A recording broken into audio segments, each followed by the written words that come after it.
All right. This meeting is being recorded. Good afternoon, everyone. My name, it is 3 o'clock, and we'd like to start the Marathon County Environmental Resources Committee for November 1st, 2022. We'll move on to item 2, Pledge of Allegiance. I pledge allegiance to the flag of the United States of America and to the republic for which it stands, one nation, under God, indivisible, with liberty and justice for all. Thank you. Moving on to item 3, public comment, 15-minute limit. I have to speak today. I have 3 individuals signed up to speak. I'm just going to remind the members of the public that are here interested in rezones that there would be an opportunity to testify when the public hearing starts. As for the 3 people that I have signed up, given the 15-minute limit, I'm going to set a max time for each individual, no more than 5 minutes to speak. And we will begin with Dan Barth, and name, municipality, and microphone right there. Name is Dan Barth, town of Knowlton, Marathon County. Thank you for allowing me to speak. As a Marathon County resident concerned about the quality of our water and other vital resources, I was very disappointed by the unwillingness of this Environmental Resources Committee to take the intent of Supervisor Mask's resolution seriously at the last meeting. I was even more dismayed to find this committee willing to give the representative Greenlight Metals significant meeting time for a self-interested presentation about drilling and mining in sulfide bedrock, and not give water experts time to express the environmentally dangerous realities of sulfide mining. Despite the fact that even a little research reveals serious water problems and monitoring issues with the Flambeau mine, this committee appears not to have done that minimal research. Sulfide mining is not a project to be taken so lightly. What this tells me is that this is more of a resource exploitation committee than an environmental protection committee. As we face greater and greater threats to our waters, air, soil, natural habitat, and climate, this county desperately needs an environmental sustainability committee to protect these, our most vital resources of all. We can all live healthy lives without gold. We will not do so with contaminated water. Mr. Oberbeck asked for a discussion about what this committee is really all about at the last meeting. I strongly urge you to have that discussion. The citizens of Marathon County deserve a committee dedicated to preserving the health of our environment and therefore our own health. At present, this committee is not that. Thank you. Thank you. The next person I have signed up is Kathy Conte Barth.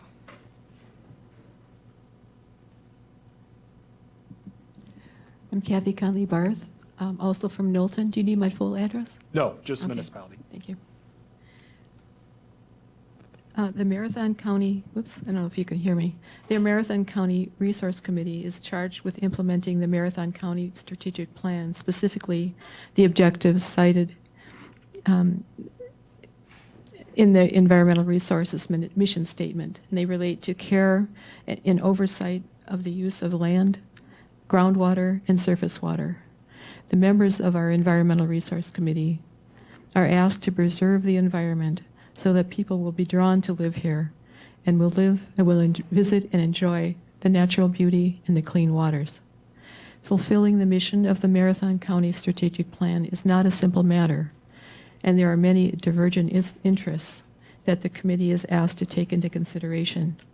Leadership involves gathering information and searching for consensus that takes these ideas into a plan that can be better than any single set of ideas that were originally proposed. The Marathon County Strategic Plan mission statement includes working in cooperation with the public to create opportunities.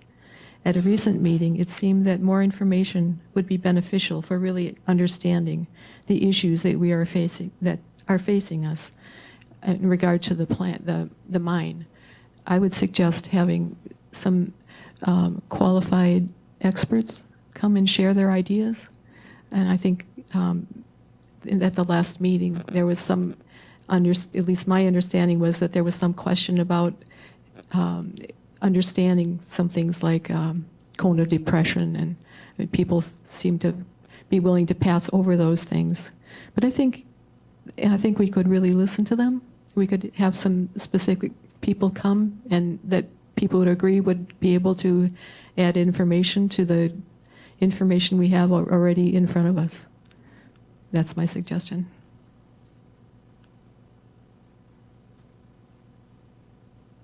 Thank you. And the third speaker, Eric Rimpala.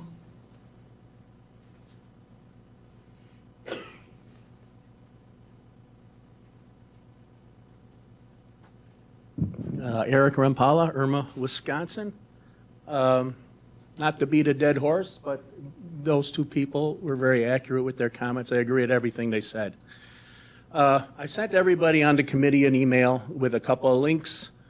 One of them from a Deer Tail Scientific, which gives some expert analysis on the Flambeau mine, along with a letter of concern from 3 major environmental groups upon the closing of the Flambeau mine. The reason I'm mentioning it is, I know this is normally we're stuck to pertaining to drilling, but the Flambeau mine was brought up by a member last meeting as a successful mine, a closure. And I believe if you look at some of the information I sent you all on email, you'll see that that's probably not the case. And that mine was 20 years ago. Most people at the DNR that are going to be dealing with a potential mine here in Marathon County aren't going to be the same people. And the DNR made multiple mistakes on the last mine. And I have serious concerns about the drilling that was done in Shepke just recently within the past 2 years. So as I said before, I hope that you all will take this seriously. This is a deep subject. It's more than anybody can pick up and look at it for one night and say, oh, I got it. Like I said, I've been digging into this stuff for years. And like Dan said, yes, you should. I mean, Greenlight Metals had their 2-hour infomercial here. They went from drilling to mining to some really vague information about tailings and stuff like that. And you should have had them here. I mean, that was, well, a good idea to get the presentation of what they're planning. But as they said, it also would be a good idea to have somebody who was on the other side of that coin give you the information of what comes along with the drilling and the mining and the cleanup and the long-term acid mine drainage. So I would recommend that you put that, I would hope that you would put that on a forward agenda where you have some experts. We can provide people, same alphabet behind their names, you know, BS, MBA, whatever. We can provide experts. There are plenty of scientists who will probably be willing to come and testify to explain some of the adverse effects of metallic mining. I get it. I mean, I got the message last meeting when you said we're afraid of political ramifications, but honestly, this is too serious a subject. It's not a political issue. If you go door to door, you will find out this is not a political issue. They've got over 500 signatures of residents of Marathon County who are concerned about this, and those residents' concerns should be addressed as an agenda item, hopefully on a future meeting. I thank you for your time. I appreciate all you do. I know it's not an easy job. Thank you. Thank you. Moving on to item number 4, approval October 4th, 2022 committee minutes. They were included in your packets. What is the pleasure of the committee? Motion by Supervisor Drabek to approve, second by Supervisor Vensky. Any further discussion? Seeing and hearing none, all those in favor signify by saying aye. Aye. Those opposed, motion carries. Moving on to item 5, operational functions required by statute, ordinance, or resolution. Public hearings, review possible actions, and possible recommendations to the county board for its consideration. County zoning changes, we have 5A 1 through 4. I am going to now open the public hearing for the purposes of considering these applications. I would ask that those joining us in person to please mute your phone and other electronic devices, and anybody joining over the internet, that if you are not speaking, please mute your electronic device during that time as well to eliminate as much background noise as possible. The Marathon County ERC is now meeting in public hearing on the location, plan, specifications, and purposes of the following projects. We have James Murkowski, General Agriculture to Rural Estate, Town of River Falls. Joe Burnett, on behalf of Randy Krause, Farmland Preservation to Light Industrial, Town of Brighton. Alvin and Myron Wanger, low-density residential to commercial, and General Agriculture to low-density residential, Town of Wien. And Tammy Wenzel, Farmland Preservation to Rural Estate, and Rural Residential to Rural Estate in the Town of McMillan. The committee members here today include myself, Jake Langenhahn, Supervisor Vensky, Supervisor Overbeck, Supervisor Ritter, Supervisor Sherfinsky's, Marilyn Ben, our Wisconsin Towns and Villages representative, Supervisor Unger, and Supervisor Drabek. Also present are members of staff to assist with the committee. Could include Lori Miskimins, our CPZ director, Kirsty Heidenreich, County Conservationist, Shad Harvey, our Land Resource Manager, Nicole Delaunay, our Administrative Coordinator, and Garrett Poggle, our Land Use Technician. The establishment of the ERC is required by law for purposes of administration of county ordinances and land conservation programs. The committee must follow state laws and local ordinances as written. The committee cannot change or ignore any part of the ordinances or state laws, but must apply the laws as written.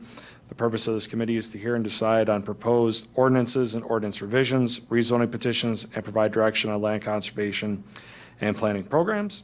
The ERC will give a full and fair hearing to any person applying for a rezone petition. A taped recording is being made of the meeting, which will assist with preparation of written hearing minutes. The committee is interested in hearing all pertinent comments and questions. Each hearing will be opened by reading the public notice and allowing staff to present a staff report, including evidence from any on-site inspection. The applicant and anyone wishing to testify will be sworn in and allowed to give testimony. Witnesses will be called in the order of those first in favor, second opposed, and third as interested may appear. The committee may ask questions of the zoning staff and applicant. It is necessary that we set a reasonable time limit on individual statements and on the overall length of the hearing. To promote orderly discussion, anyone wishing to present oral testimony or ask questions relating to the hearing should state your name and present your testimony or questions so it becomes part of the official record. We request you avoid repetition. Once the committee has all the necessary facts, the chairman will close the hearing, allowing no further testimony, and the committee will deliberate and decide in front of the public whether the applicant has met the standards of the ordinance. No additional testimony from the public is allowed during the deliberation. However, the committee may question staff for purposes of clarification. After a decision is made, the committee will proceed to the next hearing. May the decisions made by the committee are a recommendation to the Marathon County Board of Supervisors, who will take up the matter at a future county board meeting. Please contact staff for more information regarding this county board process.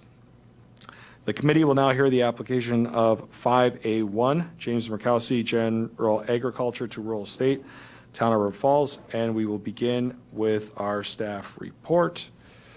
All right, Garrett. Garrett, do you swear to tell the truth, the whole truth, and nothing but the truth? I do. Okay, go ahead. Thank you. Okay, this is a petition to rezone land for James Murkowski. Staff report November 1st, 2022, the Environmental Resources Committee. The petitioner is James Murkowski, residing at 529 Lumber Falls Road, Edgar, Wisconsin, 54426. The property owner is James Murkowski, residing at that same residence. The location of the rezone request, the area proposed to be rezoned is just north of the intersection of Lumber Falls Road and State Highway 29 on the east side of the road. The petition of James Murkowski to amend the General Code of Ordinances for Marathon County Chapter 17 Zoning Code to rezone lands from general agriculture to rural estate described as part of the northwest quarter of the southwest quarter of Section 33, Township 29 North, Range 5 East, Town of Rib Falls. The area proposed to be rezoned is described as Lot 1 of the preliminary CSM. Parent parcels are 066-2905-333-0990 and 066-2905-333-0991. The Town of Rib Falls Town Board met October 11, 2022. The Marathon County Environmental Resources Committee is meeting today, November 1st, at 2022 at 3 p.m. A legal advertisement was published in the Wausau Daily Herald. Notice of the zoning change request was also sent by regular mail to adjacent property owners within 300 feet of the subject property. The existing zoning district is general agriculture. The area proposed to be rezoned is shown as woodlands, agriculture, and residential, and Town of Rib Falls' comprehensive plan from 2017 with their existing land use map. Adjacent land uses are comprised of woodlands, agriculture, and residential. The proposed zoning district is rural estate. The future land use map for the Town of Rib Falls from their 2017 plan shows the area proposed to be rezoned as agriculture, forestry, and residential. Adjacent land uses are comprised of agriculture and woodlands and residential. The Town of Rib Falls did not participate in farmland preservation. There's the aerial photo showing the two parcels and the certified survey map showing Lot 1. On October 11, 2022, the Town of Rib Falls Town Board recommended approval to Marathon County's Environmental Resources Committee. Staff comments regarding ERC conclusions of law. The rezoning is substantially consistent with the following plans. Note how the proposed relates to the future land use plan and the vision, goals, objectives, and policies of the plan, Marathon County's comprehensive plan, town comprehensive plan, and Marathon County farm preservation plan. Marathon County comprehensive plan relies on the town's comprehensive plan regarding specific land uses and zoning districts for individual parcels. The area proposed to be rezoned is shown to be designated as agriculture, forestry, and residential in the town's future land use map. CPZ staff rely on the towns to make these recommendations, given the town board members and residents know their town and the true purpose and intent of the plan. The area in question was not designated as a farmland preservation area. The Town of Rib Falls does not participate in farmland preservation zoning. As indicated by the town's future land use map and resolution recommendation, it appears the rezone is consistent with the purpose and intent of the comprehensive plan. The location of the proposed development minimizes the amount of agricultural land converted and will not substantially impair or limit current or future agricultural use of other protected farmland. No farmland will be consumed as the area is used as pasture and for pine tree growth. The applicant has demonstrated that there is a need for the proposed development. Adequate facilities are present or will be provided. No impacts on road, water, sewage, drainage, schools, emergency services, etc. And providing public facilities will not be an unreasonable burden to the local government. The need is for a proposed land division. All necessary public facilities are anticipated to be provided, if not already provided, given any proposed development would rely on private systems such as private well and sanitary if applicable. No anticipated burden on local government. All applicable building, construction, and use standards will be applied during the zoning and building permit review process. The rezoning will not cause unreasonable air and water pollution, soil erosion, or adverse effects on rare or irreplaceable natural areas. All federal, state, and local permits and approvals are required for any applicable development on site. Additionally, proposed rezone will likely not result in any unreasonable air and water pollution, as all pertinent regulations apply and will be needed to be adhered to. Any disturbance greater than 1 acre would need a DNR stormwater management permit. The town has approved the proposed rezone of the property. The Town of Rib Falls Town Board has recommended approval of this rezone petition. All concerns from other agencies on the proposed rezone have been addressed, DNR, Highway, DOT. What are those concerns? The county was not made aware of any concerns from other agencies. The rezone meets all of the zoning district standards as it relates to size, frontage, access, and dimension. The rezone also appears to be consistent with the purpose and intent of the town's comprehensive plan and as indicated by the town's resolution. Based on the information provided above, findings of fact, conclusions of law, and the town's recommendation, it appears the rezone request meets all the rezone criteria and standards for rezoning. Therefore, CPZ staff recommend that the Environmental Resources Committee recommend approval to Marathon County Board of Supervisors. Thank you. Any questions from the committee on item 5A1? Seeing and hearing none. Thank you, Garrett. All right. Moving on to testimony from the public. We've had this come up a couple times the past couple months, so I'm just going to say this right away. For the members of the public that are here interested to speak on rezoning applications, in order to offer statement or answer questions from the committee, you do need to be sworn in order to provide that information. So whenever I ask the question, if there's anybody that wishes to speak in favor, against, or opposed, it's best that you be sworn in order to answer questions from the committee to follow process. So that being said,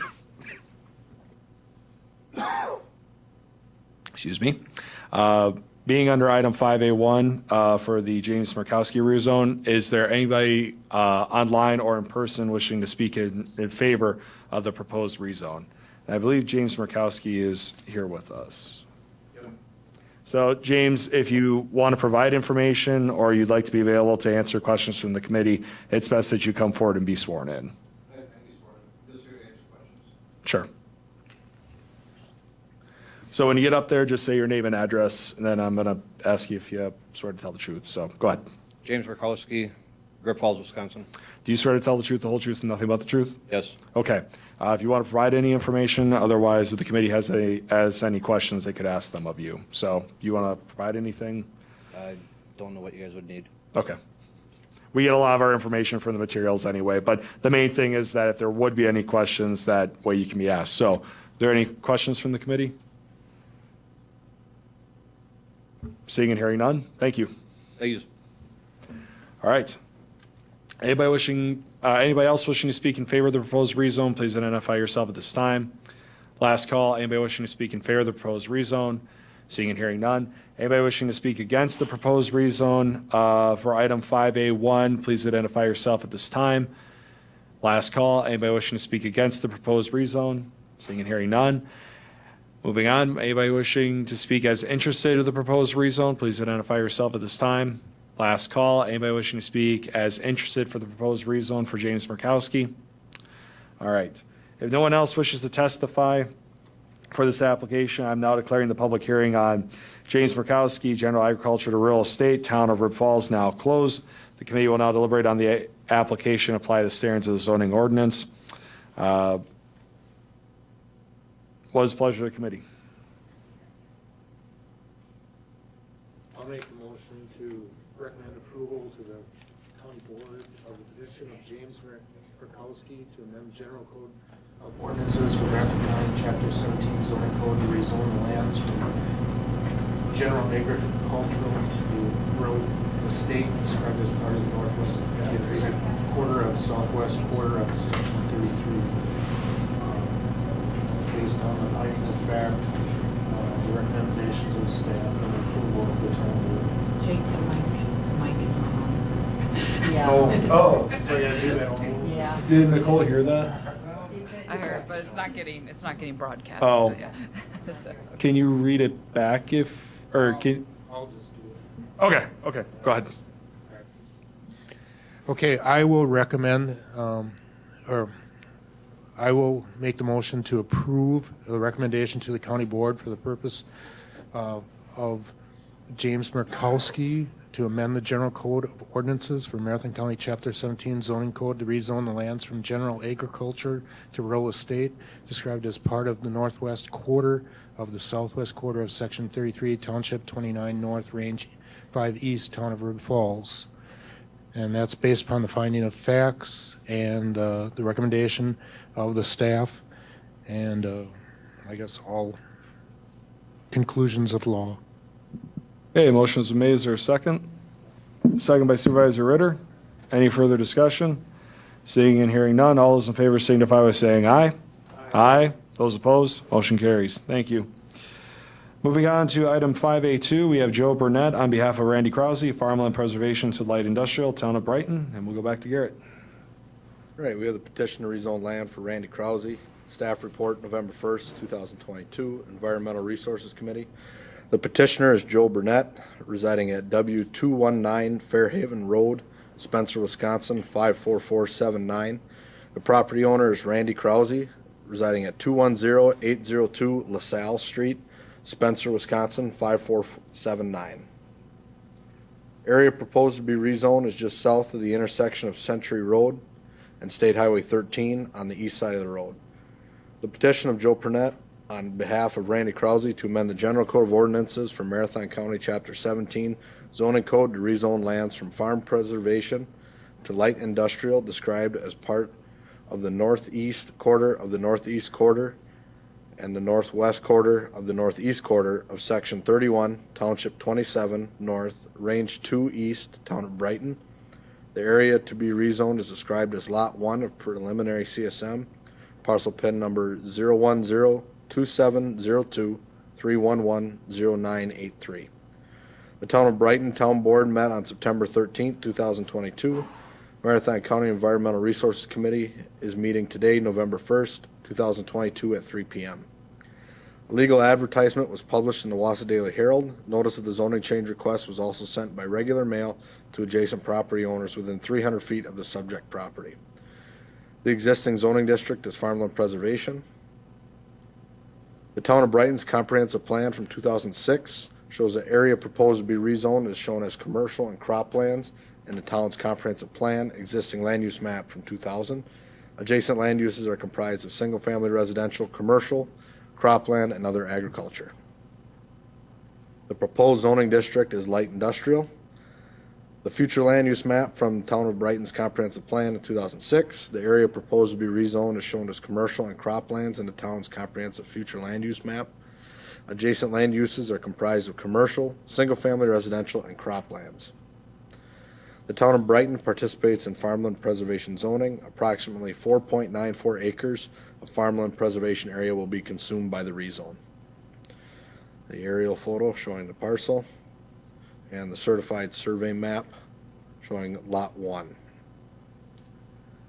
On September 13, 2022, the Town of Brighton Town Board recommended approval of the Marathon County's Environmental Resources Committee. Staff comments regarding ERC conclusions of law. The rezoning is substantially consistent with the following plans. Note how the proposed relates to the future land use plan and the vision, goals, objectives, and policies of the plan.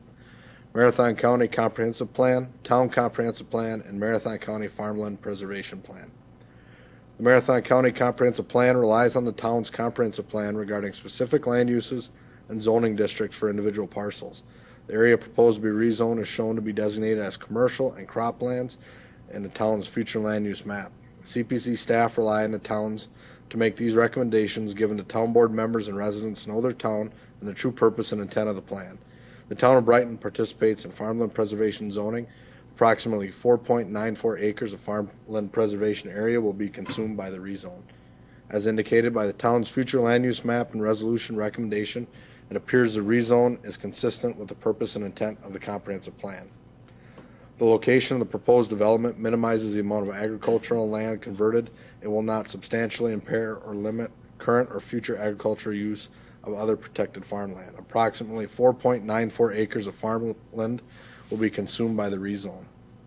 The applicant has demonstrated that there is a need for the proposed development. Adequate public facilities are present or will be provided. Note impacts on road, water, sewage, drainage, schools, emergency services, etc.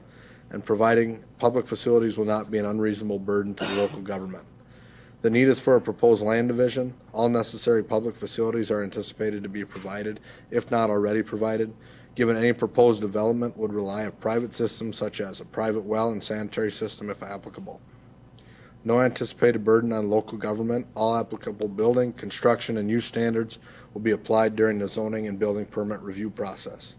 The rezoning will not cause unreasonable air and water pollution, soil erosion, or adverse effects on rare or irreplaceable natural areas. All federal, state, and local permits and approvals are required for any applicable development on site. Additionally, the proposed rezone will likely not result in any unreasonable air and water pollution, as all pertinent regulations apply and will need to be adhered to. Any disturbance greater than 1 acre would need a DNR stormwater management permit. The town has approved the proposed rezone of the property. The Town of Brighton Town Board has recommended approval of this rezone petition. All concerns from other agencies on the proposed rezone have been addressed. DNR, Highway, DOT. What are the concerns? The county was not made aware of any concerns from other agencies. Staff recommendation, the rezone meets all the zoning district standards as it relates to size, frontage, access, and dimension. The rezone also appears to be consistent with the purpose and intent of the town's comprehensive plan and as indicated by the town's resolution. Based on the information provided above, findings of fact, conclusions of law, and the town's recommendation, it appears the rezone request meets all the rezone criteria and standards for rezoning. Therefore, CPZ staff recommend that the Environmental Resources Committee recommend approval to the Marathon County Board of Supervisors. Any questions for Garrett? Go ahead, Marilyn. What all does the landowner have to do to withdraw that 4.94 acres out of farmland preservation? If he's currently enrolled in the farmland preservation through DACAP, then he would have to, from the presentation that we received last Thursday at the town's meeting, that they would have to pay to have that removed, that acreage removed. He does not need to be part of that program in order to be part of farmland preservation zoning. I'm not 100% sure if Randy Krause participates in that program through the state. I had a question regarding the application where he notes that he's adding to a parcel. So if I'm looking at pages, I'll just say 36 with the aerial photo, what parcel are they adding to, or is that or is that the proposed parcel after the change has been made? That's the parcel that's being, the survey is taking out of that. That's Okay. the original parcel. If you look at the CSM, you'll see the parcel that's being Lot 1 is being surveyed out and then added to this parcel to the north here.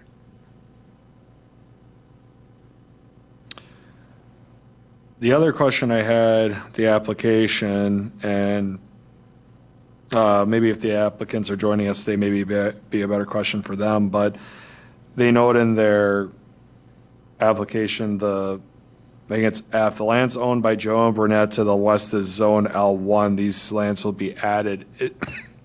Excuse me. Is there L1 zoning to the west of where they are right now?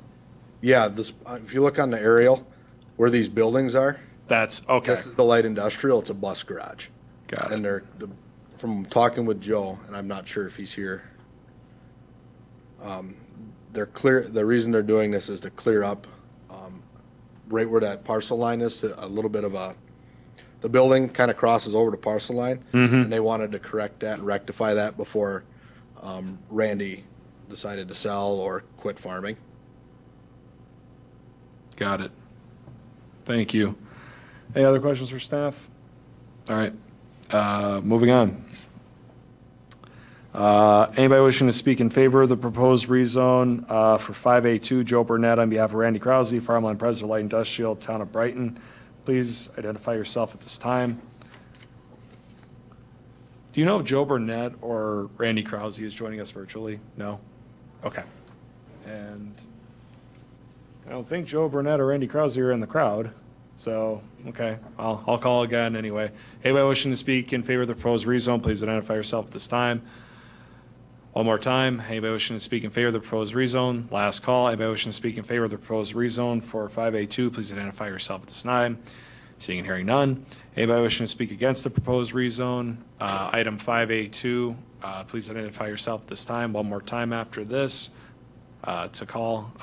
Last call, anybody wishing to speak in favor, against the proposed rezone, please identify yourself at this time.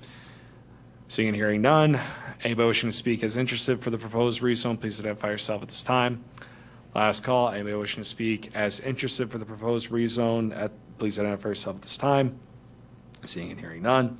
No one else wishes to testify for this application. I am now declaring the public hearing on Joe Burnett on behalf of Randy Krause, Farmland Preservation, Light Industrial, Town of Brighton, closed.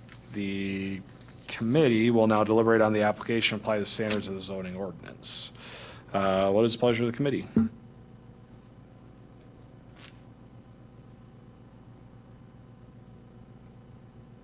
Supervisor Drayback? Thank you, Mr. Chair. I'd like to make a motion to approve the rezone to Randy Krause from farmland preservation to light industrial based on the finding of facts by staff and conclusions of law.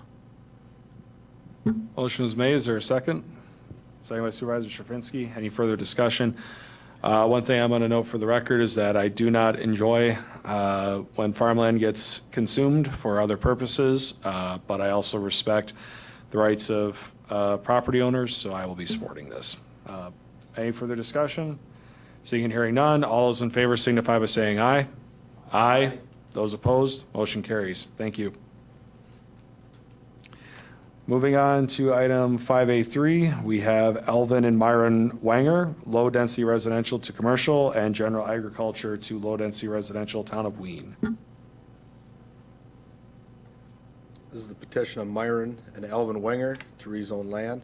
Staff report, November 1st, 2022, Environmental Resources Committee.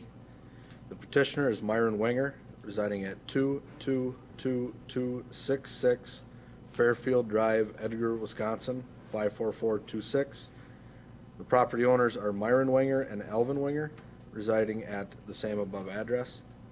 The area proposed to be rezoned is just east of the intersection of Blueberry Road and Fairfield Drive on the south side of Blueberry Road.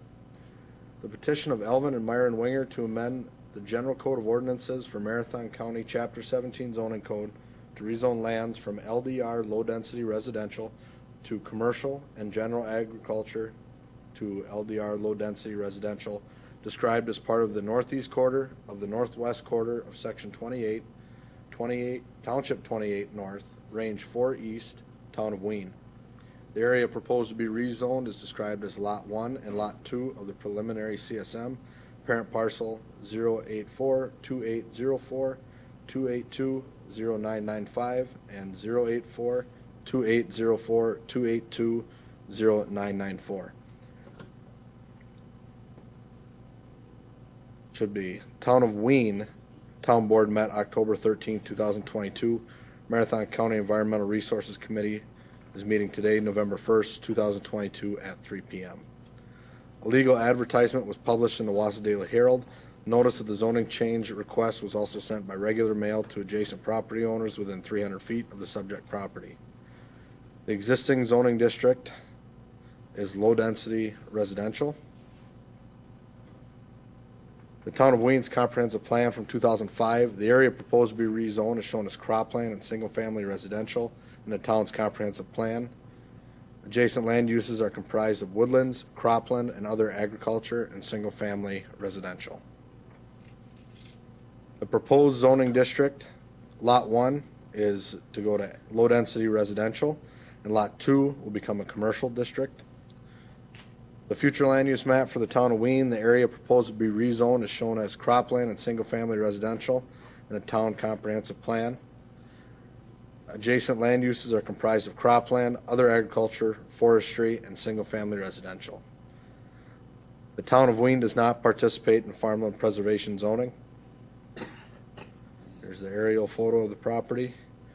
This is the certified survey map showing lots 1 and 2 of the preliminary CSM. On October 13, 2022, the Town of Wien Town Board recommended approval to Marathon County's Environmental Resources Committee. Staff comments regarding ERC conclusions of law. The rezoning is substantially consistent with the following plans. Note how the proposed relates to the future land use plan and the vision, goals, objectives, and policies of the plan. Marathon County's comprehensive plan, town's comprehensive plan, and Marathon County farmland preservation plan. The Marathon County Comprehensive Plan relies on the Town Comprehensive Plan regarding specific land uses and zoning districts for individual parcels. The area proposed to be rezoned is shown to be designated as cropland and single-family residential in the town's future land use map. CPZ staff rely on the towns to make these recommendations, given the town board members and residents know their town and the true purpose and intent of the plan. The area in question was not designated as farmland preservation area. The Town of Wien does not participate in farmland preservation zoning. As indicated by the town's future land use map, resolution, and recommendation, it appears the rezone is consistent with the purpose and intent of the comprehensive plan. The location of the proposed development minimizes the amount of agricultural land converted. It will not substantially impair or limit current or future agricultural use of other protected farmland. No farmland will be consumed. The applicant has demonstrated there is a need for the proposed development. Adequate public facilities are present or will be provided. No impacts on road, water, sewage, drainage, schools, emergency services, and providing public facilities will not be an unreasonable burden to the local government. The need for the proposed land division is to comply with the proposed use of a farm equipment service shop. All except necessary public facilities are anticipated to be provided, if not already provided, given any proposed development would rely on private systems such as a private well and sanitary system. No anticipated burden on local government will. All applicable building, construction, and use standards will be applied during the zoning and building permit review process. The rezoning will not cause unreasonable air and water pollution, soil erosion, or adverse effects on rare or irreplaceable natural areas. All federal, state, and local permits and approvals are required for any applicable development on site. Additionally, the proposed rezone will likely not result in any unreasonable air and water pollution, as all pertinent regulations apply and will need to be adhered to. Any disturbance greater than 1 acre will need a DNR stormwater management permit. The town has approved the proposed rezone of the property. The Town of Wayne Town Board has recommended approval of this rezone petition. All current concerns from other agencies on the proposed zone rezone have been addressed. DNR, Highway, DOT, what are those concerns? The county was not made aware of any concerns from other agencies. The rezone meets all the zoning district standards as it relates to size, frontage, access, and dimension. The rezone also appears to be consistent with the purpose and intent of the town's comprehensive plan and as indicated by the town resolution. Based on the information provided above, findings of fact, conclusions of law, and the town's recommendation, it appears the rezone request meets all the rezone criteria and standards for rezoning. Therefore, CPZ staff will recommend that the Environmental Resources Committee recommend approval to the Marathon County Board of Supervisors. Should the rezone be approved, the staff recommends that the Town of Wayne amend their comprehensive plan to reflect the zoning change. Thank you, Garrett. Any questions for staff from the committee? Seeing and hearing none, we'll move on. Anybody wishing to speak in favor of the proposed rezone? And we are on, keep moving my papers around, 5A3, Alvin and Myron Wanger, low-density residential to commercial and general agriculture to low-density residential town of Wayne. Please identify yourself at this time. Do we have either of the Wangers joining us? Okay, thank you. Anybody wishing to speak in favor of the proposed rezone, please identify yourself at this time. We're on 5A3, last call for anybody wishing to speak in favor of the proposed rezone, please identify yourself at this time. Seeing and hearing none. Anybody wishing to speak against the proposed rezone, please identify yourself at this time. One more time. Anybody wishing to speak against the proposed rezone, 5A3, please identify yourself at this time. Anybody wishing to speak as interested for the proposed rezone, 5A3, please identify yourself at this time. I'll call one more time after this. Anybody wishing to speak anybody wishing to speak as interested in the proposed rezone, 5A3, please identify yourself at this time.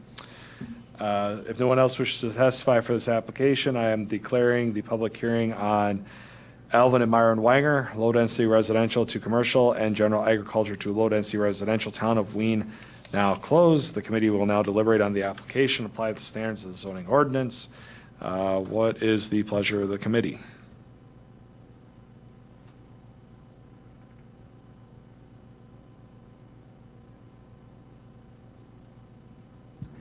Supervisor Drabek? Thank you, Mr. Chair. I'll do the best I can. I'm kind of running on this one here. I'd like to make a motion to approve the rezone for Alvin and Myron Wanger to, let's see, low density to commercial, lot 1, and general agriculture to low density residential, lot 2, based on the findings of fact and conclusions of law. Thank you. The first part, low density residential to commercial, right? Okay. Yep, okay. All right. It's okay. Motion has been made. Is there a second? Second by Supervisor Sherfinsky. Any further discussion? Seeing and hearing none. All those in favor signify by saying aye. Aye. Those opposed, motion carries. 5A4, we have Tammy Wenzel, Farmland Preservation to Rural Estate, and Rural Residential to Rural Estate, Town of McMillan. Back to Garrett. This is the petition to rezone land for Tammy Wenzel. Staff report November 1st, 2022, the Environmental Resources Committee. The petitioner is Tammy Wenzel. She resides at 204-818 County Road F, Marshfield, Wisconsin, 54449. Property owners are Tammy Wenzel, residing at the above address, and Seehafer City View Dairy LLC at 202-305 Galvin Avenue, Marshfield, Wisconsin, 54449. The area proposed to be rezoned is in the town of McMillan on County Road E, just north of the intersection of County Road E and Marsh Road. The petition of Tammy Wenzel to amend the General Code of Ordinances for Marathon County, Chapter 17, zoning code to rezone lands from farmland preservation to rural estate, described as part of the northwest quarter of the southwest quarter of Section 16, Township 26 North, Range 3 East, Town of McMillan. The area proposed to be rezoned is described as Lot 1 and 2 of preliminary CSM, parent parcel 056-2603-163-0997, and 056-2603-163-0986. The Town of McMillan Town Board met October 10th, 2022. Marathon County Environmental Resources Committee is meeting today, November 1st, 2022 at 3 p.m. A legal advertisement was published in the Wausau Daily Herald. Notice of the zoning change request was also sent by regular mail to adjacent property owners within 300 feet of the subject property. The existing zoning district for Lot 1 is farmland preservation. The existing zoning district for Lot 2 is rural residential.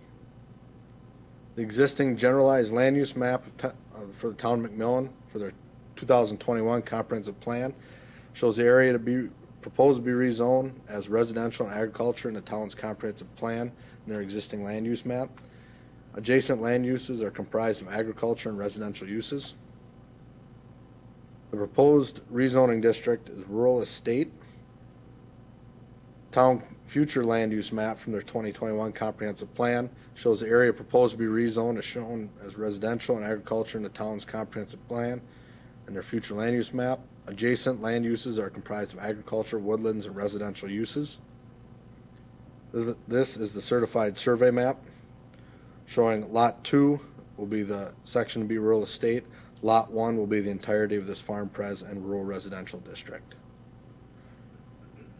The town of McMillan participates in farmland preservation zoning. Approximately 3.43 acres of farmland preservation area will be temporarily lost by this rezone until such time as a farmland preservation map can be updated to include the remainder as eligible to participate in farmland preservation.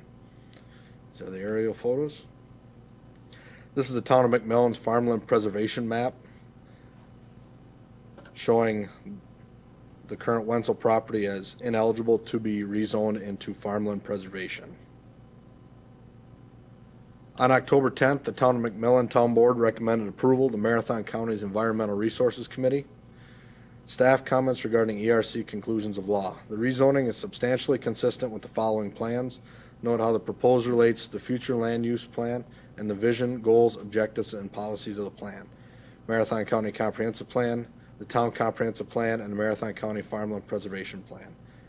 The Marathon County Comprehensive Plan relies on the Town Comprehensive Plan regarding specific land uses and zoning districts for individual parcels. The area proposed to be rezoned is shown to be designated as residential and agriculture in the town's future land use map. CPZ staff rely on the towns to make these recommendations, given the town board members and residents know their town and the true purpose and intent of the plan. The town of McMillan participates in farmland preservation zoning as indicated by the town's future land use map and resolution recommendation. It appears the rezone is consistent with the purpose and intent of the comprehensive plan. The location of the proposed development minimizes the amount of agricultural land converted and will not substantially impair or limit current or future agricultural use of protected farmland area. Approximately 3.43 acres of farmland preservation area will be temporarily lost by this rezone until such a time as a farmland preservation map can be updated to include the remainder as eligible to participate in farmland preservation. The applicant has demonstrated there is a need for the proposed development.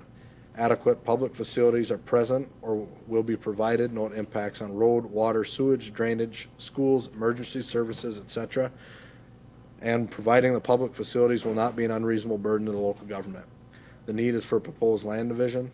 All necessary public facilities are anticipated to be provided, if not already provided, given any proposed development would rely on private systems such as private well and sanitary system if applicable.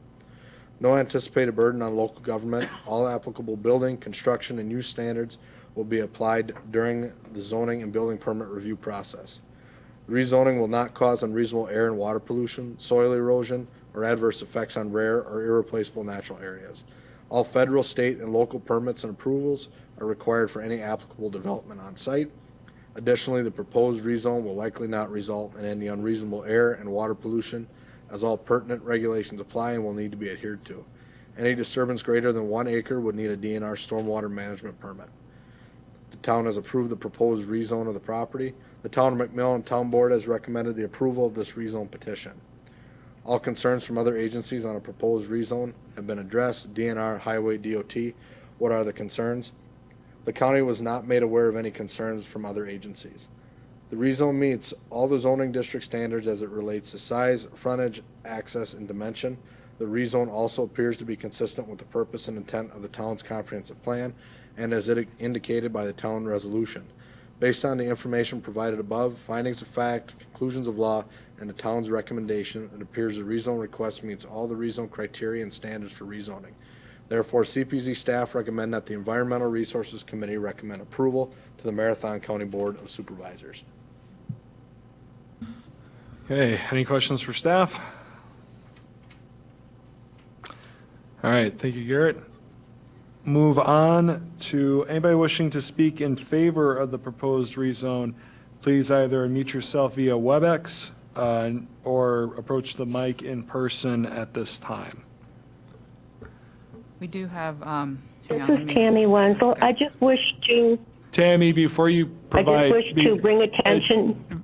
before you provide any information, just quickly, I'm going to swear you in, okay? So, Okay. could you state your name and address, please? Tammy Wenzel, 204-818 County Road E, Marshfield, Wisconsin. Thank you. Tammy, do you swear to tell the truth, the whole truth, and nothing but the truth? Yes, I do. Okay, go ahead. I just wanted to correct that. I do live on County Road E, not County Road F. When it was opening, when the opening statements were read, the definition was as me residing at 204-818 County Road F. I live at 204-818 County Road E, so I wanted that corrected.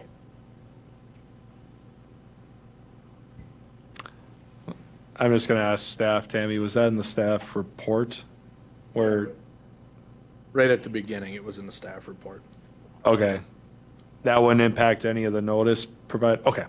Okay. Thank you, Tammy. We'll correct that for when that, we'll look into correcting that for when this information gets presented to the county board. So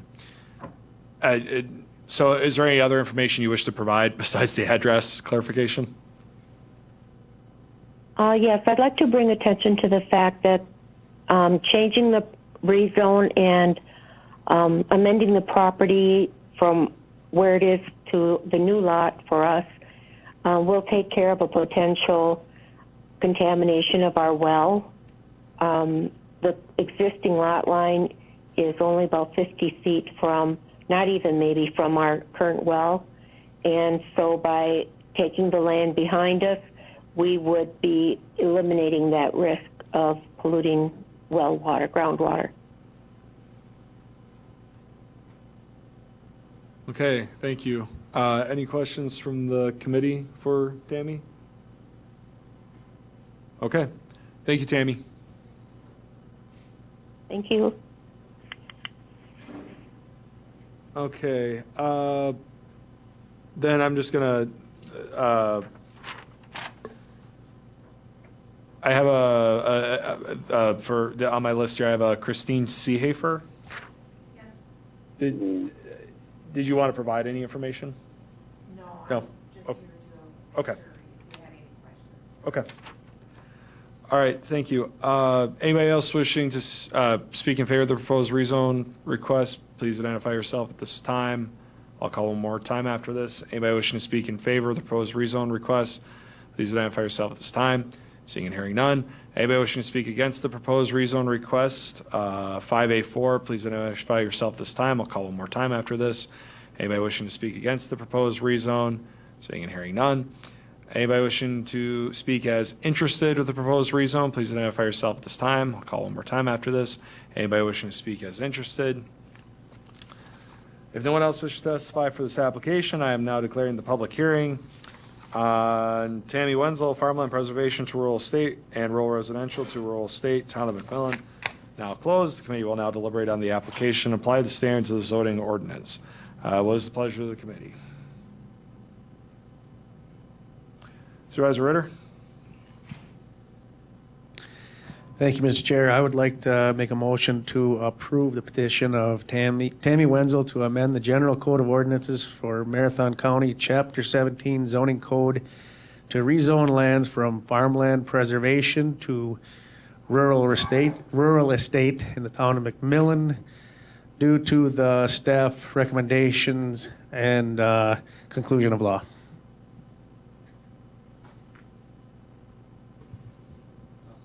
Second.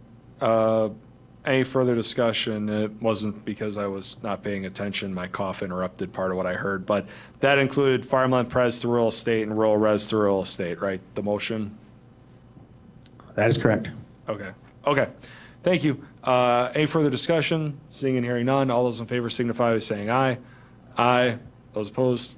Motion carries. Thank you.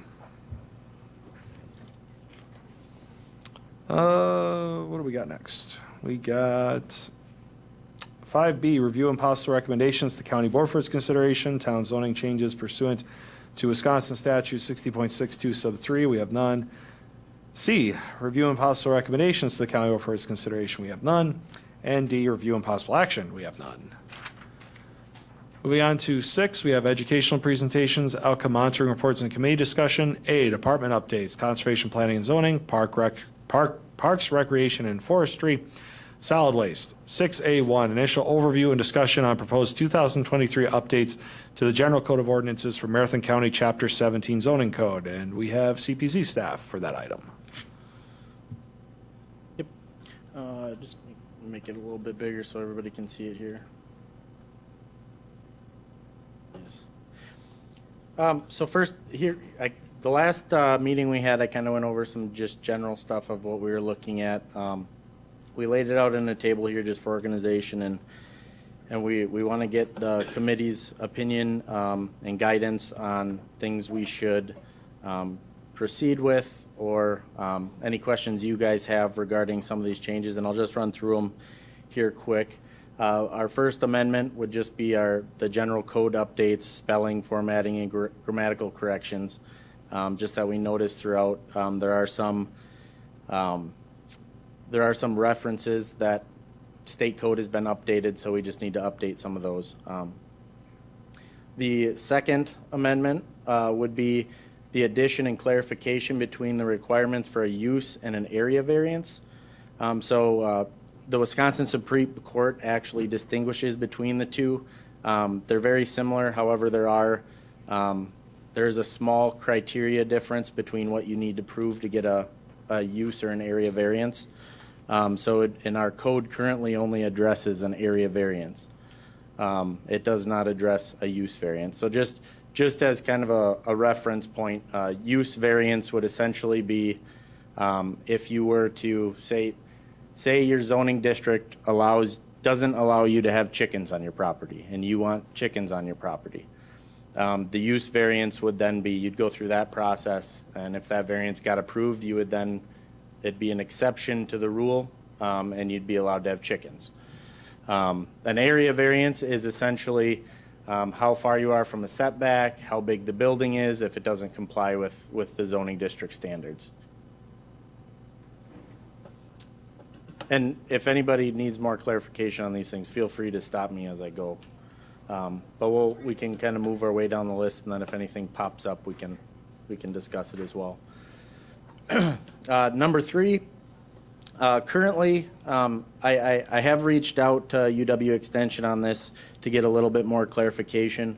But currently we have a conditional use for an accessory building that exceeds the dimensional limitations of Table 6, which is our accessory building standards, as far as how big the building can be, how tall it can be, things like that. So we have a conditional use process currently for amending. If somebody wants to have a bigger garage, they could potentially go through a conditional use. However, as we just stated just before in this previous amendment, we talked about with area variances, that would essentially be an area variance and not a conditional use. So we're looking at that to potentially clean up a loophole, and because our area variance currently does have a process in place where an applicant would have to prove certain things to get that building or adjustment that they would need. They'd have to go through the BOA for a variance. So we're looking at potentially removing that.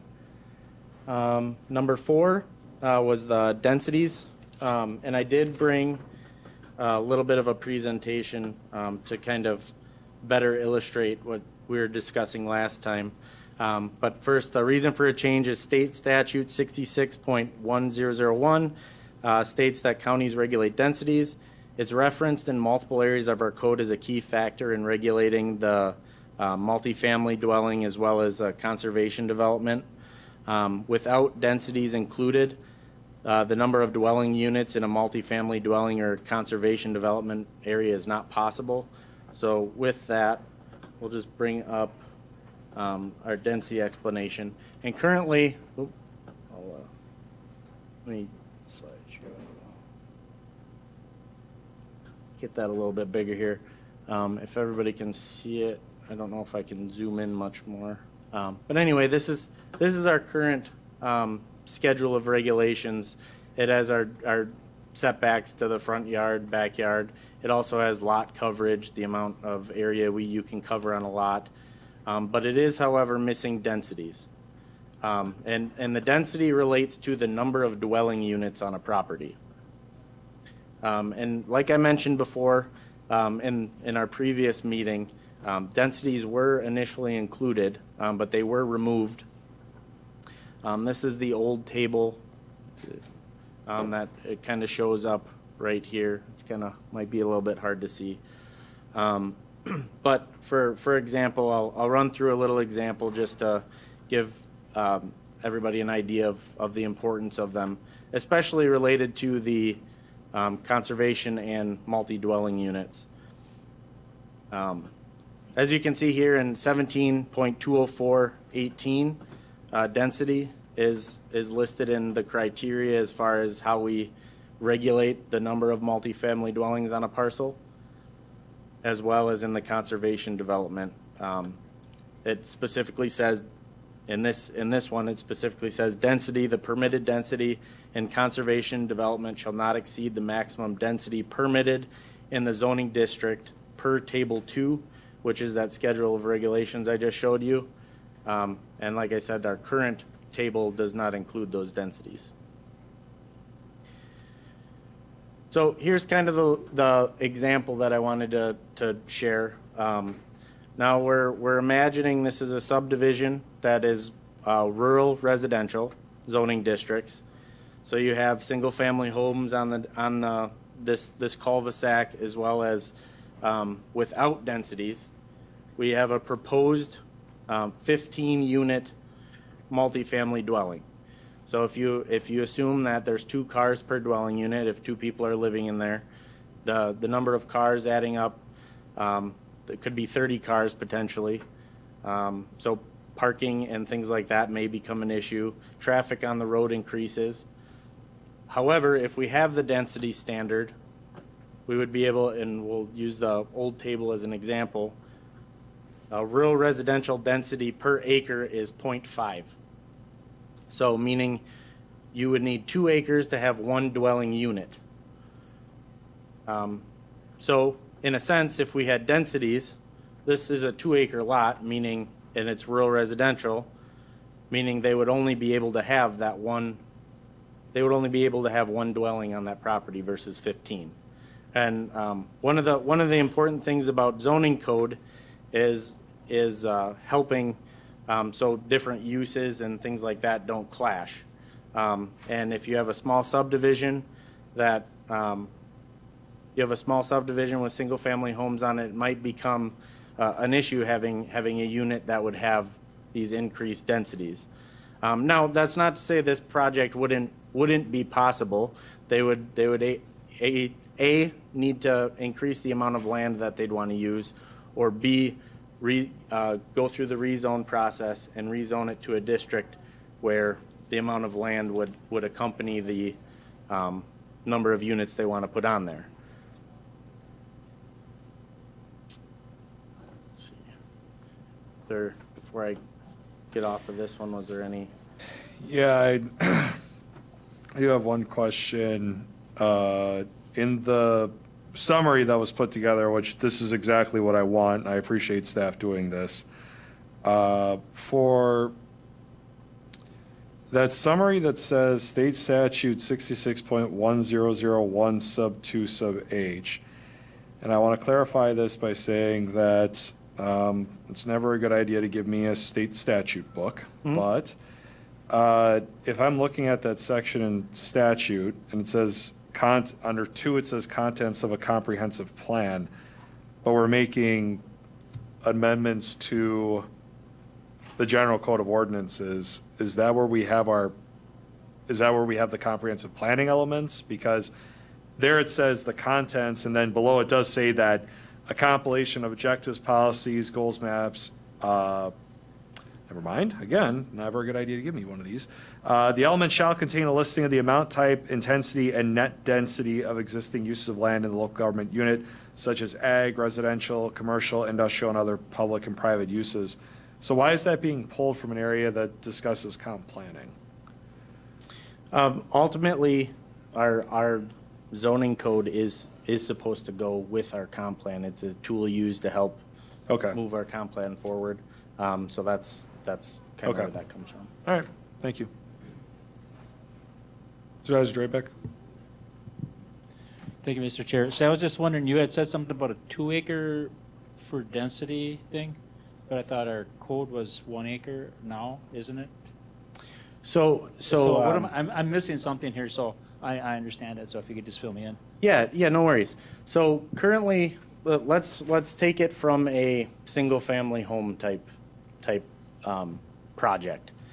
So there's only one dwelling unit or one principal structure that is allowed on a piece of property, and there's only one principal structure that's allowed on a property. Now, a multifamily dwelling would be considered that one. The densities would just regulate the number of living units in that. Is that what you're getting at, or are you? I'm trying to understand exactly what your question would be. So I guess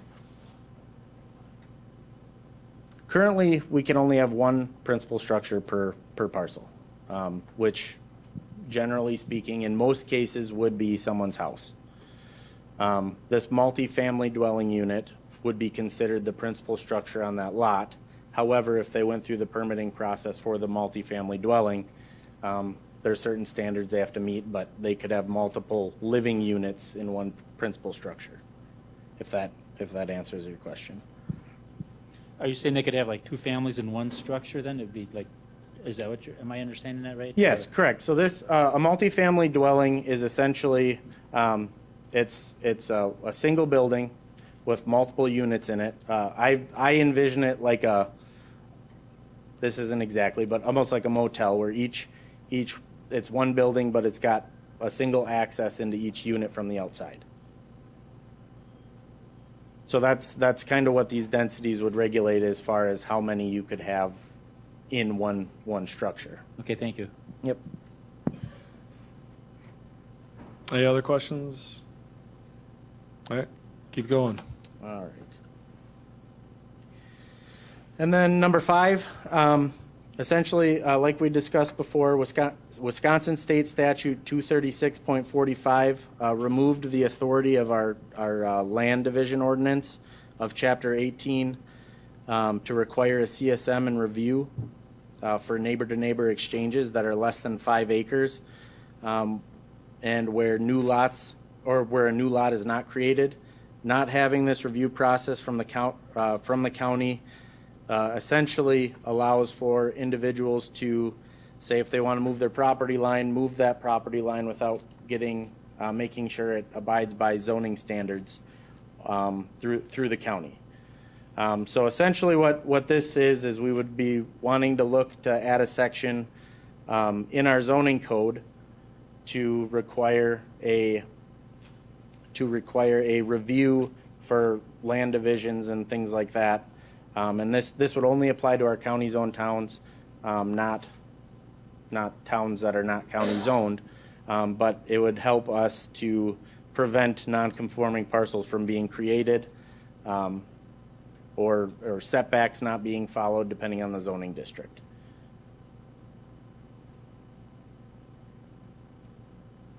And then if we want, this would be a good time to if we want to discuss any comments or anything from Chapter 17, or I can move on to Chapter 22.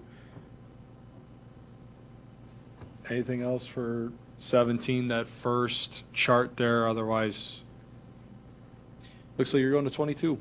All right. So amendment number 1 for Chapter 22 is in Section 22.204.02. The state came out with some, or in Act 105, essentially adding a fence to an exempt structure. This is something the state comes up with, so we're required to update our ordinance to meet these specific criteria here. As well as amendment number 2, same kind of scenario. The Senate Bill 867 and Act 200 established, actually changed some of the standards for the viewing and access corridor on shoreland areas. And again, this is one of those things where the state updates and our code needs to reflect the model ordinance of the state. So this would just be essentially updating our code so it reflects their ordinance as well.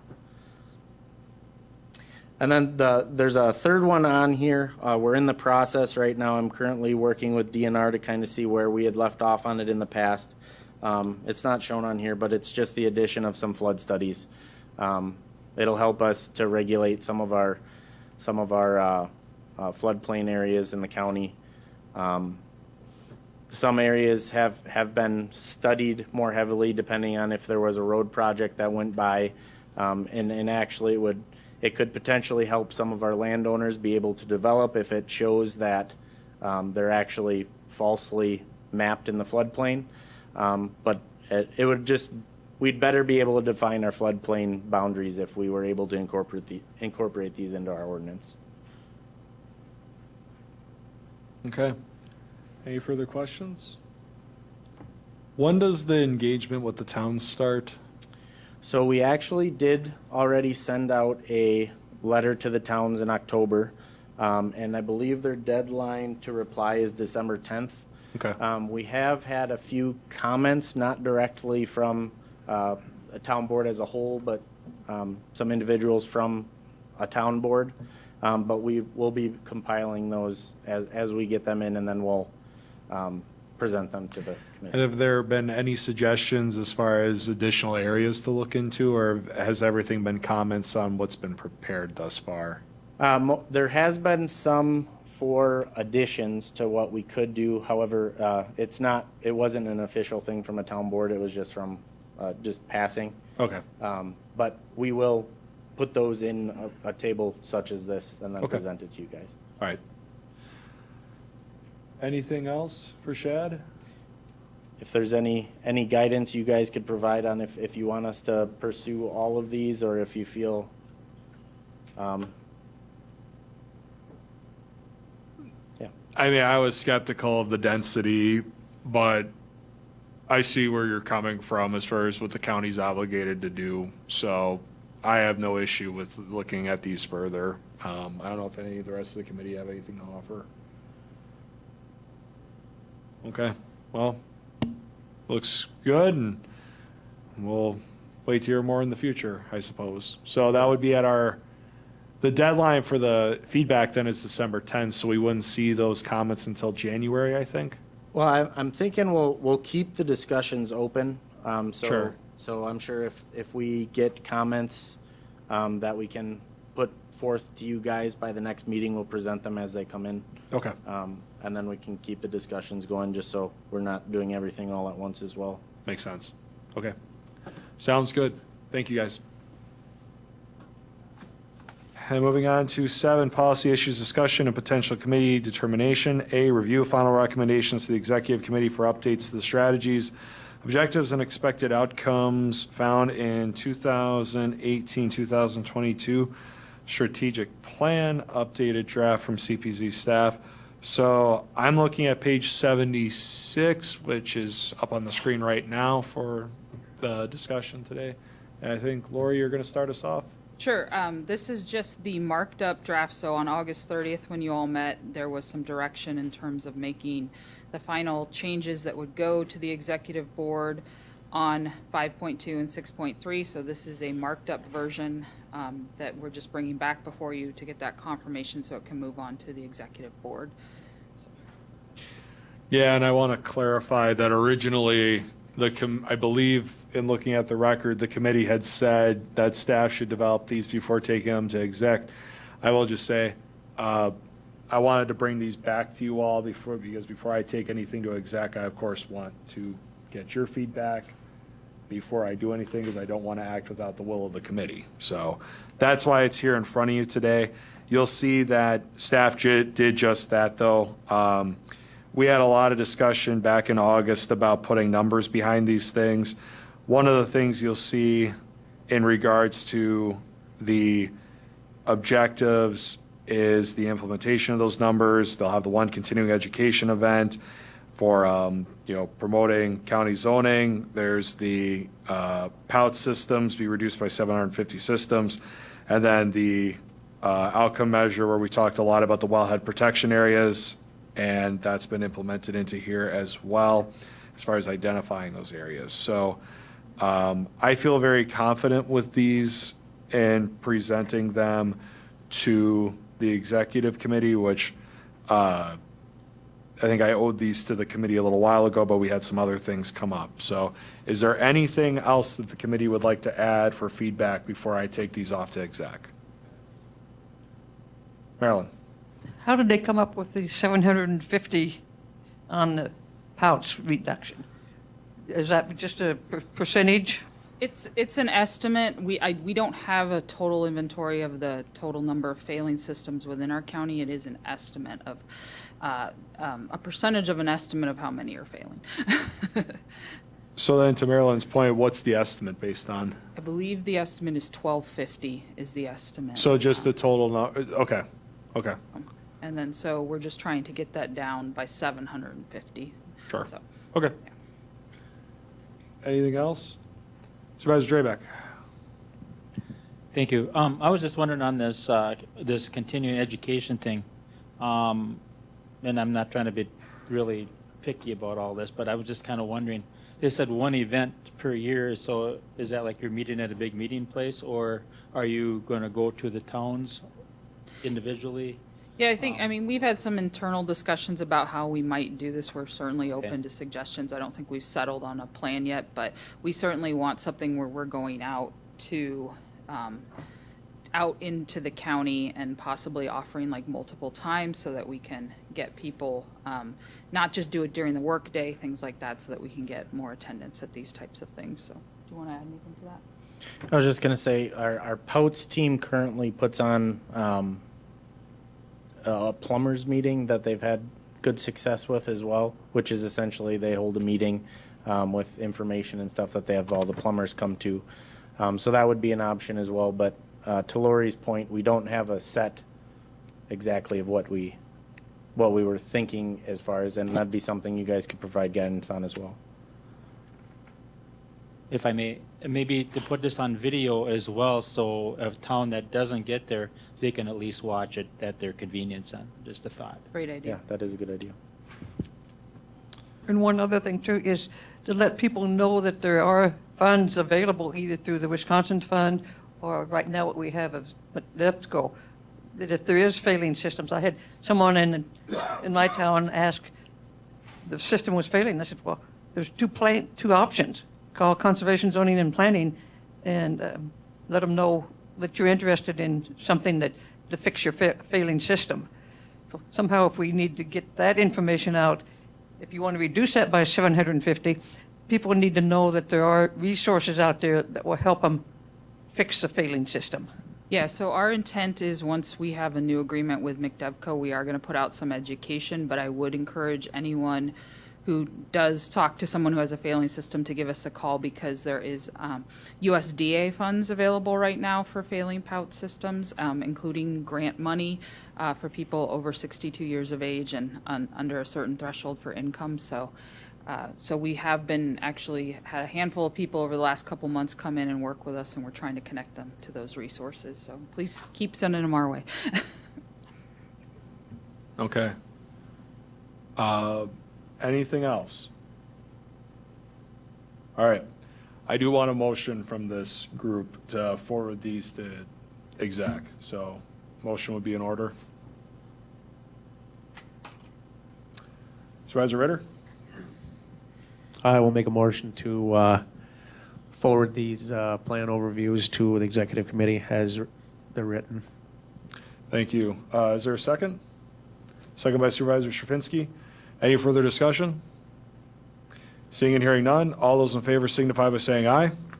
Aye.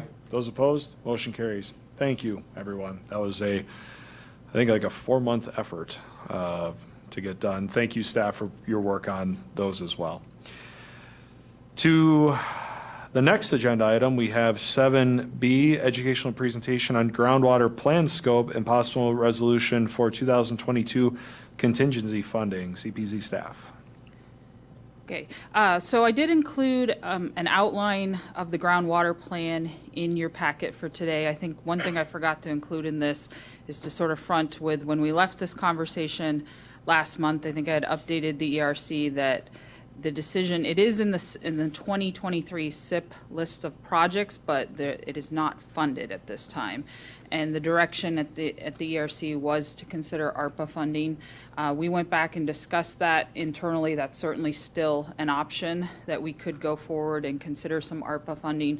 But I also reached out to Administrator Leonard and Deputy Administrator Holman about coming back before you to ask about the possibility of some 2022 contingency funds to get the well water testing underway.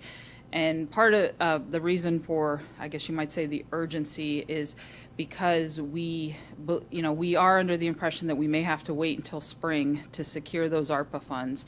And right now, there is a lot of funding out there for landowners if they find out they have a problem with their well. The state funds are one avenue. There's also some federal funds that are out there available if somebody finds out they have a water quality issue that they need to treat or repair their well. We're concerned if we continue to wait in getting that testing done that those funds may not be as available to landowners. And we're also concerned because we know through this strategic plan of outcomes update, you are charging us with trying to get that groundwater plan back and finished by December of 2024. So the earlier we get started on the update, the better that we can meet that deadline. So one thing we did put together here was an outline just to give a little bit more of an idea of what the groundwater plan is going to do. And then we also put some costing options before you because, again, right now what we're asking for is the ERC to support us going before County Board for funding just to get that well testing underway. I also have Kirsty Heidenreich, our county conservationist, and Dale Grosskirth from the Health Department here to help answer questions as it relates to developing this groundwater plan and the two options that we are pursuing for testing. We're not asking for that resolution today. We're working with Corporation Counsel to get that drafted and bring it back before you at the November 29th ERC, but we did want to start discussing this today. A couple of things I'll say about the two options that we're asking for. One would be to do that comprehensive testing across the county, but only limit it to nitrates and coliform bacteria, and then do some specific sampling for atrazine levels in our atrazine prohibition areas. Under this option, this would be a cheaper option where we could get a comprehensive data set across the county of the elements that we're most concerned about, and we could also look at using our health department for that option. The other option is the one that we have previously presented, which would include a larger set of things that we would be testing for, including metals and pesticides.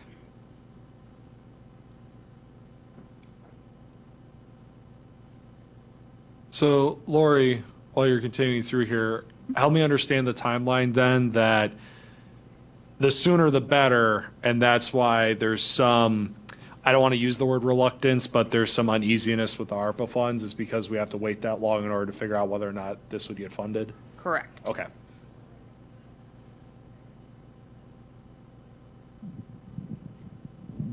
And then the other thing we tried to do in putting this outline together for you all is we have received several questions about just how this groundwater plan will be set up.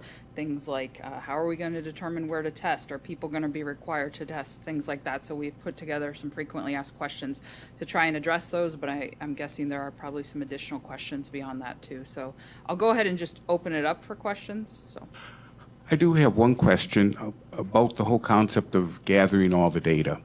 And that is, so we go through the process and we gather this.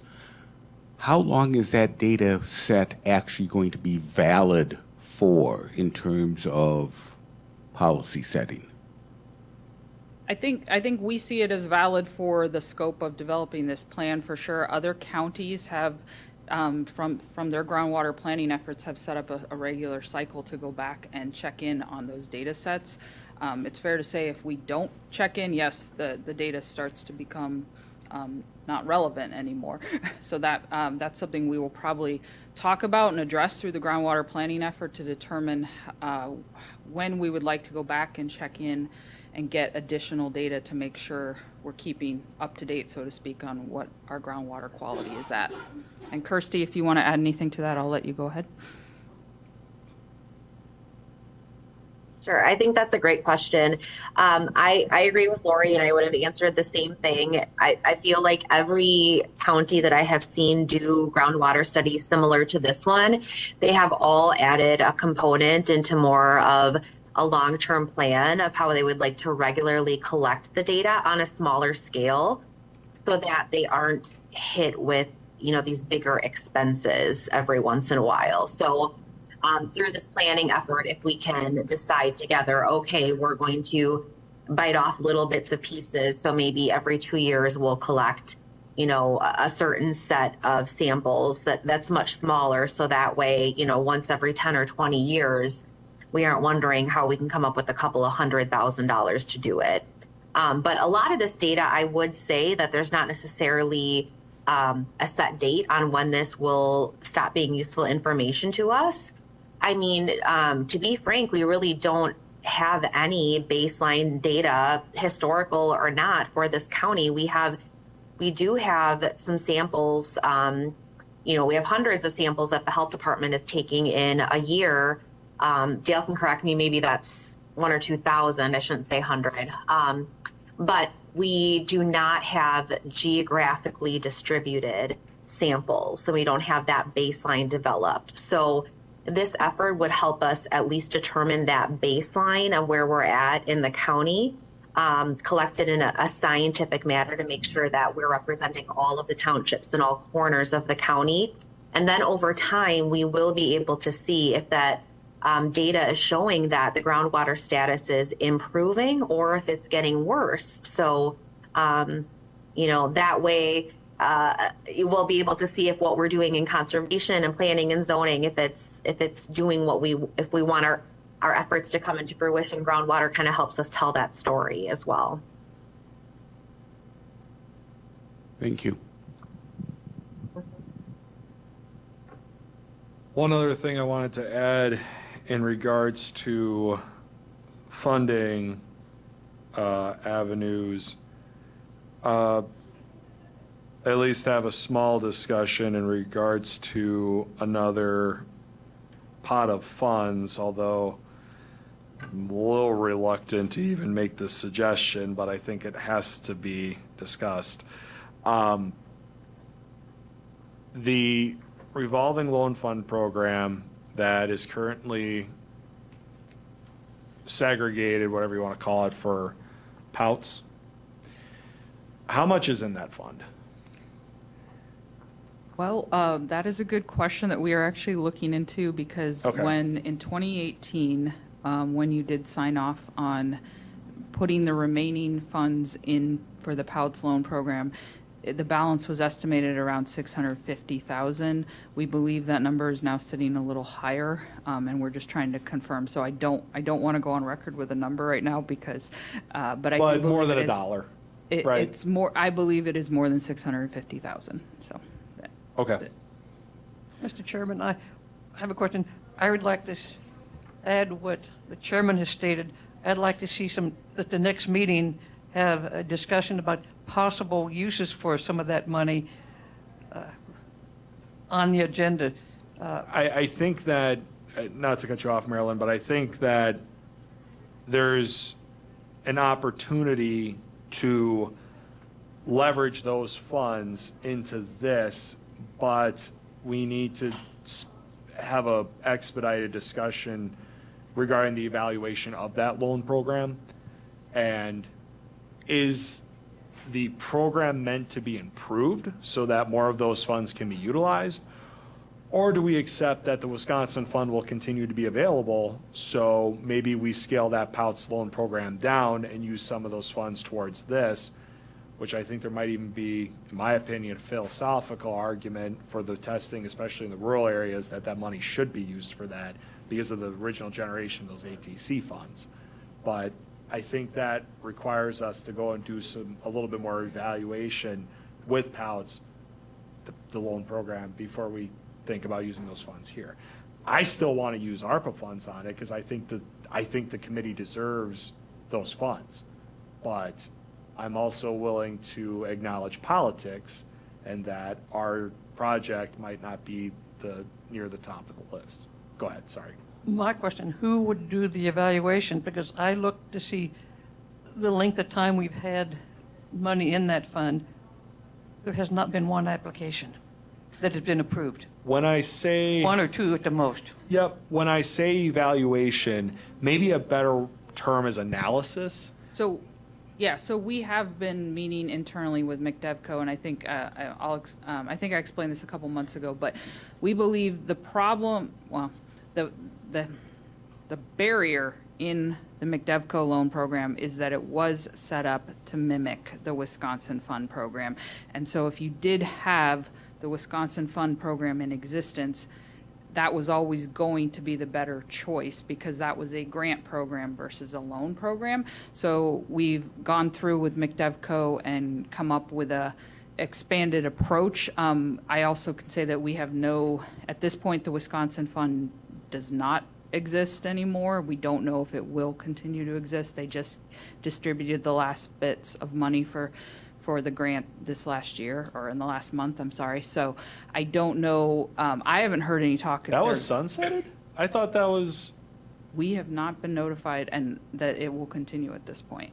Well, So, unless something has changed in the last couple of weeks. Well, I mean, the other political reality is that there's an election coming up next week that would likely decide what funding might look like, and I know joint finance and everything, but would likely look like in the future anyway. So I think that, like I said, an analysis of the viability of the program and what's been done with the funds thus far, and also, hey, we gave money to an outside entity, can we get some back? I don't know. I don't know if there's a process that we can use to do that if that's still our money. I believe it is still our money. I don't know. I'm looking at Chris too, but and I don't expect. I believe the money still belongs to us. Yes. You'd want to confirm that, but obviously we have a relationship with them on a budget level, so that conversation wouldn't be unusual. Okay. Okay.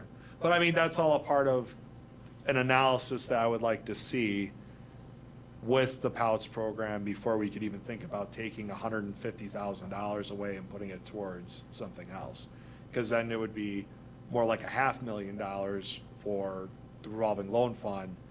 And if we anticipate needs that are gonna greatly stretch that 500,000, well, then maybe we need to go back and lean more on ARPA. So that's. Yeah, so again, we believe like what we're discussing with McDevco will actually make it a usable loan fund. I think there were just, in the way it originally got set up, it was never going to work, because if the Wisconsin fund existed, they would always choose that avenue. So, but now, Wisconsin Fund took their applications for 2023 through 2023. They closed that in January, and checks have been distributed now. And so, to my knowledge, there is no Wisconsin Fund anymore, unless, like you said, next week's election changes that. So, Sure. So I think, like, to Marilyn's point, something about like number of inquiries made in the last 4 years, and a summary of the discussions that you all have had with McDevco as part of this document that we can all review. And then if we determine, based on some other information that, gets made available in the next week or so, meaning the results of the election, then we can figure out what's the optimal way to use these funds. Like, is it keeping $500,000 there and $150,000 towards this testing, this data collection, or otherwise? That's I basically what I'm trying to say. I know I sound like I'm talking in circles right now. I want to see a document. I want to see some numbers, but I know it's not used, so that's kind of hard to. You have to figure out a way to show the interest regarding that program so that we can evaluate it before we start talking about funding this. But that's what I'm trying to say. Chairman, question for you, because we've talked about ARPA funding for this as well, and then the comment came up, well, I don't know that we want to wait that long. I guess that brings up two thoughts. One, why would we have an urgency? It doesn't seem like this would be an urgent issue. Not saying that we want it to go for years on end, but months would seem not unreasonable. What type of time frame are we looking at that we would know about ARPA funding? Yeah, I know go ahead, Lori. I think Chris can Or Chris, answer go the ahead. timeframe on the ARPA. Sure. So if it went into round 3, then you're looking at April. So then I think the urgency is coming from the state program. Even in the news today, there's already some funding coming out of the state program to Marathon County in different parts for a couple projects. But $10 million across the entire state is not going to last very long. And so I think the urgency is saying if a landowner found an issue and had the ability to tap those funds, knowing sooner would allow them to get an application in sooner and maybe get in before those state funds were gone. Another piece of it, too, depending on how the funding conversation plays out, is that we're also right now talking about the initial piece of funding in terms of getting the ball rolling.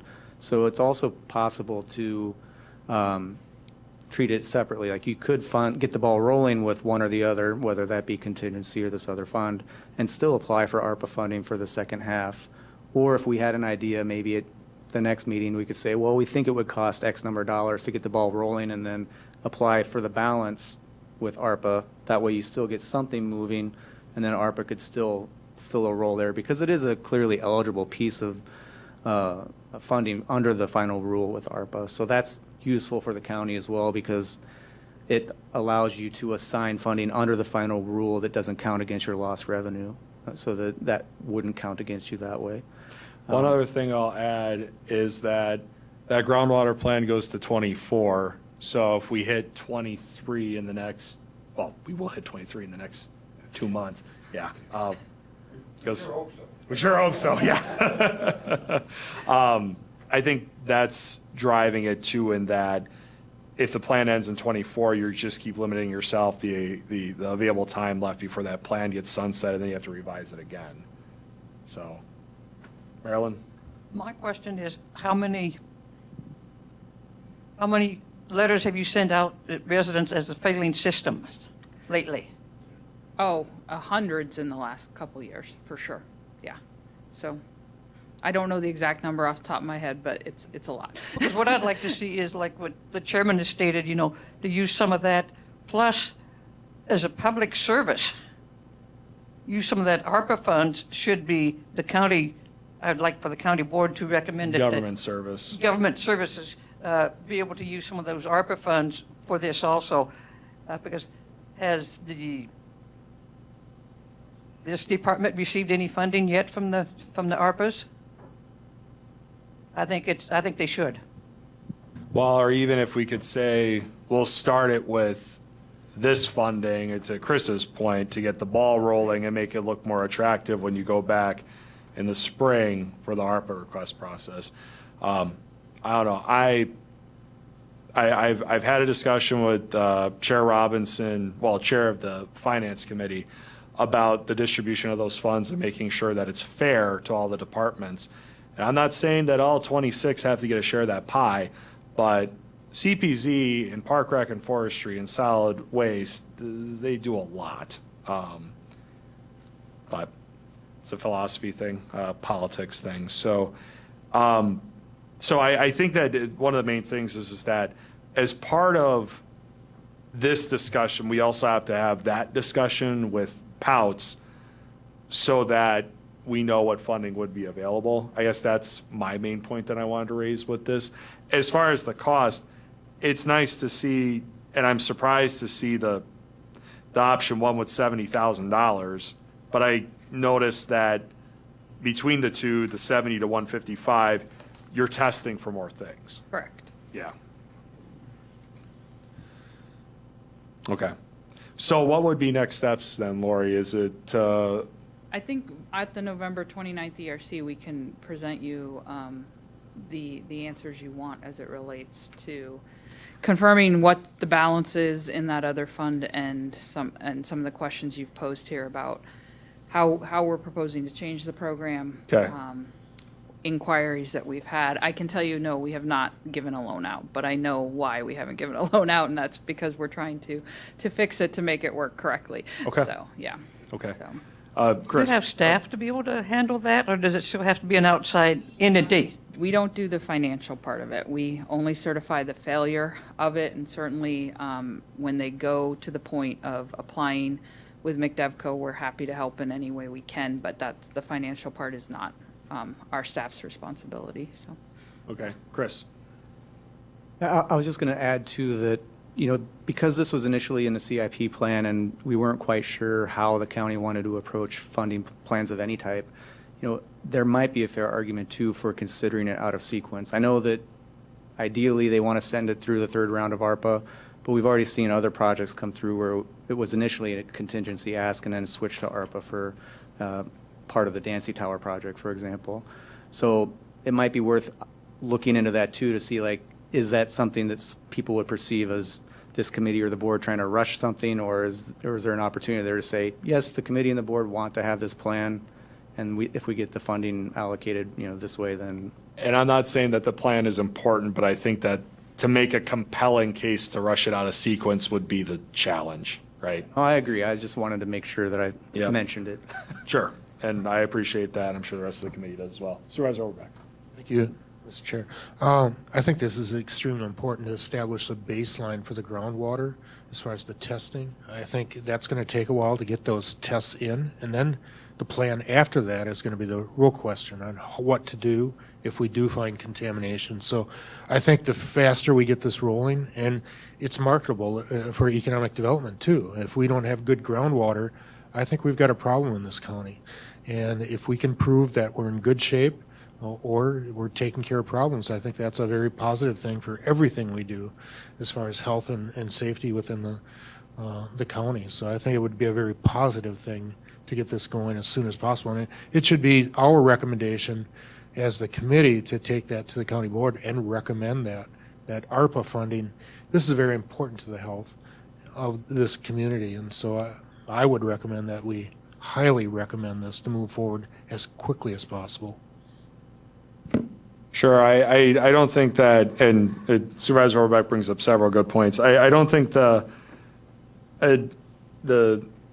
it's funny because I think that we all agree on the policy question. Now it's more of a, well, then what are the avenues to finance? And I think that these are good discussions that are going to turn into other really good discussions with the available funding. I think that this gives us an opportunity to put to bed the evaluative question of the POUTS program while also getting data that we need as well for the groundwater. So, are there any other questions that the committee would like to have answered?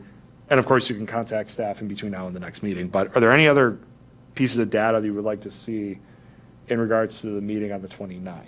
Because now would be the time to bring those up. Okay. So staff has direction? Yes. Okay. Then we'll look forward to those discussions in November. Thank you. Thank you. All right, item 8, next meeting, November 29, 2022, 3 p.m., Assembly Room, and future agenda items, right after Thanksgiving. 8A, committee members are asked to bring ideas for future discussion. 8B, announcements, requests, correspondence. I don't have anything. Item 9, adjournment. A motion will be in order. Motion by Supervisor Vensky. Second by Supervisor Drabeck. Any further discussion? Seeing and hearing none, all those in favor signify by saying aye. Aye. Those opposed, motion carries. Thank you, committee. Thank you, staff. Everybody have an excellent rest of the day. We can get decision sheets before everybody runs out.